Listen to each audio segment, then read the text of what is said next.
তো গাইস রোজা রাখার জন্য সেহরি করে নামাজ পড়ে এরপরে গেমে ঢুকলাম এক ম্যাচ গেম খেলার জন্য, কিন্তু গেমে এসে দেখি যে গেমে কেউ নেই। এই টাইমে সবাই অফলাইন, তাই ভাবলাম ওয়ার্ল্ডে রিকোয়েস্ট দিয়ে দেখি র্যান্ডম প্লেয়ারদের সাথে খেলা যায় কিনা।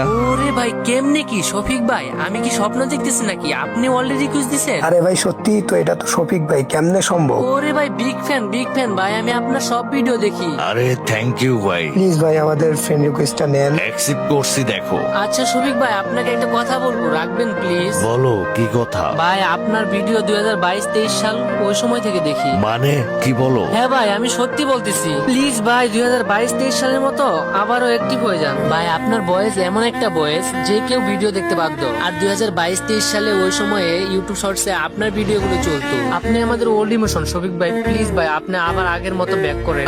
আরে ভাই থামো, বিশ্বাস করো তোর এই কথাগুলো শুনে আমার পুরোনো দিনের কথাগুলো মনে পড়ে গেল। আর ফার্স্ট টাইম ইউটিউব জার্নিটা শুরু ছিল 2014-তে, যখন কিছুই বুঝতাম না, জাস্ট একটা চ্যানেল খুলে রেখে দিয়েছিলাম, জাস্ট প্রোফাইলে একটা নিজের ছবি আপলোড করে রেখেছিলাম। 2017-তে টিকটকের মাধ্যম দিয়ে শুরু করলাম আবারও নতুন করে একটা চ্যানেল, কোনো সফলতাই পাইনি। 2020 সালে গেমিং দিয়ে শুরু করলাম আবার নতুন করে ইউটিউব চ্যানেল, তার কিছুদিন পরে ওই চ্যানেলটাও ডিলিট হয়ে যায়। তারপর আবার নতুন করে ক্রিয়েট করলাম এই চ্যানেল। তখন টিকটক, ফেসবুক সব কিছু বাদ দিই শুধুমাত্র আমার এই ইউটিউব চ্যানেলের উপর ফোকাস দিলাম। অদম্য ইচ্ছা শক্তি এবং পরিশ্রমের পর 2022-23 সালেই আমাদের 1 মিলিয়ন সাবস্ক্রাইবারটা টান হয়ে গেল। আর 2022-23 সালে ইউটিউব শর্টসে এই শুধু শফিক ভাইয়ের ভিডিও গুলাই চলতো। আমার শর্টস ভিডিও গুলো দেখে নাই এমন কোনো মানুষই ছিল না ওই টাইমে। তারপর 2023 সাল থেকে 2026 সাল আমি টোটালি অনলাইন জগৎ থেকে আনএক্টিভ হয়ে পড়লাম। আগের মতো আর ইউটিউবে কোনো ভিডিও দিতাম না, চ্যানেলটাও আস্তে আস্তে ডাউন হয়ে গেল।